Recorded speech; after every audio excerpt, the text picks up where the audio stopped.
definitely doesn't agree with what you do. It's our events planner, Liz Taylor. Welcome to the show as well. Welcome, everyone. Lovely to have you all. Mike, I can't believe you've been doing this for 35 years. Neither can I.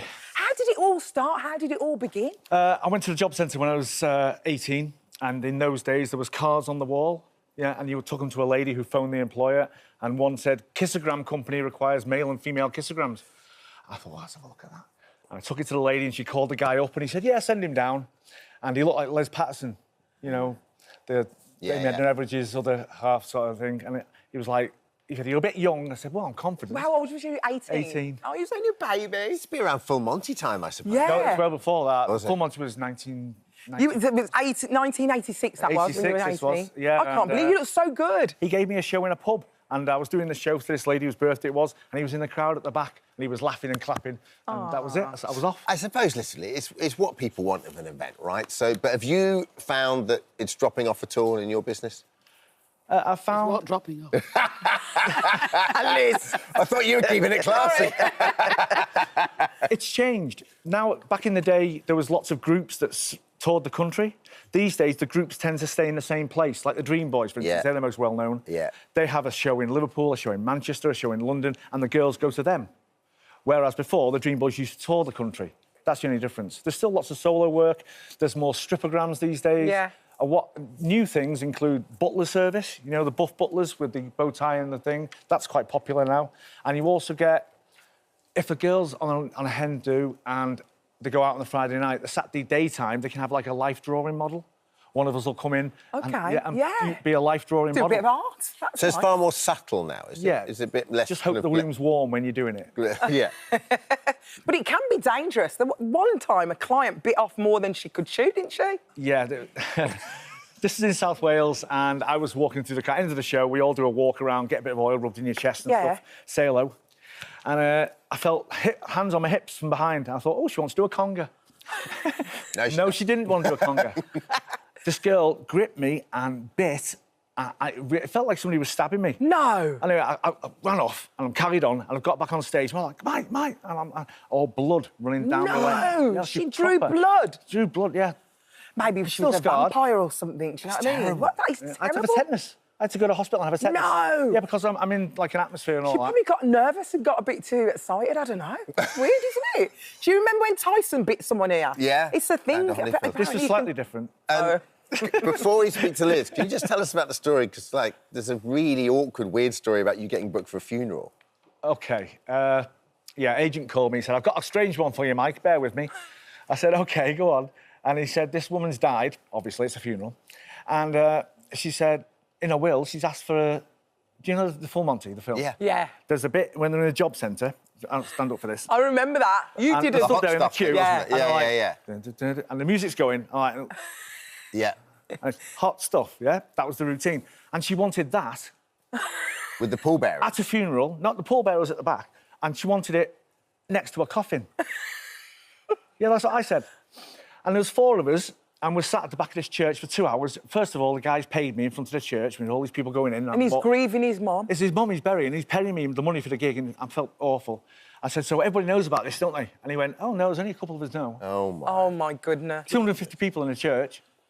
And so we're stood at the back for 2 hours while people are crying and eulogising and getting more and more nervous, like I am now, like I was back there. And then, right, here's your cue. Pallbearers walked through. Music started, same music I've just done. We had to stand at either side of the coffin. Vicar's giving me daggers, because I don't think he knew what was going on. He's not approved it. He's like... But you've been paid, so you've got to do it. Yeah. Well, yeah, so I'm here, sorry. Another guy here, coughing. Yeah. 2 more guys, and I'm like, I think that's dead. 250 people not knowing what's going on. Oh, man. The thing is, I'm like, obviously, I'm standing up again. I'm shamed, and I'm looking down at this because I'm thinking, I can't believe I'm doing this. And I just looked up like I'm looking at you now, and this kid, he was about 8, and he was stood where you are, and he's like, and it's obviously his nan we're burying. Oh, no. And honestly, we finished the routine, did that, didn't take anything off, obviously, and the music ended, and we walked off, and 250 people, 3 people. Oh, God, that's awful. Did you hang around for the applause? Or did you just go? Well, normally after a show, you're like, oh, that was a great show, lads. See that bit when I did that? Oh, did you see that? That was really good. We're like that in the car. Stunned. Liz, let's bring you in. So has the world changed a bit? I'm speechless. Yeah, the world has changed a little bit. I think that, for me, the individual stripograms are intimidating. It's not my bag, and it's not something that I actually would propose to a client that's having a hen. And the event industry is so different now. So I went to see Magic Mike in Vegas, and it's cool and it's fun, but that, to me, is very intimidating. It's not sort of in your face. Yeah. And there are lots of things. We just done one recently where a bride hired a house, and we made a bespoke Monopoly board for 14 of them to play. And we've got all the details from the girl, everything from sort of, where she was born, where she went to school, everything. And we did a 6-foot square bespoke Monopoly board. And all the things that we had made were, shoes, handbags, and they all engaged in it. And then you'd go on a square and it said, take a shot. So you incorporated all the fun stuff that they want to do, and it was interactive and immersive. And I suppose with my serious event management head on, those are the things that float my boat. We did one where the girl took a private plane to Paris, and all the seats had the people's names on and everything. So I'm high end. You've got the money to do that. Yeah, if you've got the money. But if you haven't got the money, there are lots of things that you can do that involve everybody, rather than sit there. How many £100? Well, you shouldn't have told me that, because I could sell you for 500. Liz, here's the thing. If someone came to you and they said, listen, I really do want a stripper, would you angle them to maybe burlesque or something completely different? What would you say? Would you say it's outdated? Burlesque is totally different. Burlesque is a theme. It's the red, the black, and it's all the sexy outfits, and it's a completely different concept. And listen, I can give an opinion. They're paying me to give an opinion, and they're paying me for the experience. If they really wanted a stripogram, we use the butlers quite a bit, the butlers in the buff, but they're not in the nude and they don't strip. You just have a look at a few cute bottoms while you're having a drink of champagne. I suppose that's changed a lot for you, though, isn't it? I doubt you strip that, but full frontal that much anymore. Well, I'm not sure. But also, it must be hard. I tend to prefer to go all the way. Do you? Because if you don't, you get booed. Are you serious? What, people would complain? When I first started, we never used to do it.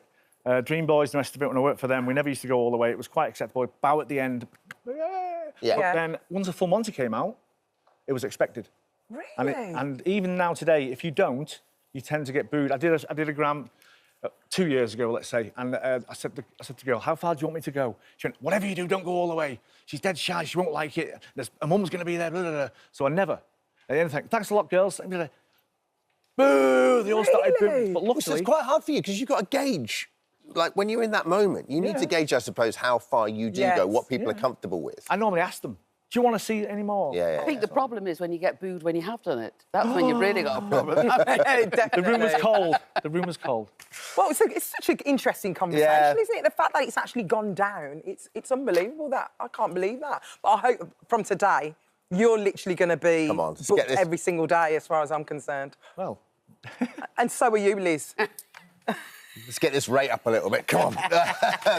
Your Hammond endorse is going to be Liz fine. and Mike, thank you so much. Hi, everyone. Just wanted to say thank you for visiting our This Morning YouTube channel. Now, listen, we upload new content every day, so go ahead and hit that subscribe button so you don't miss out. And we'll see you in the morning.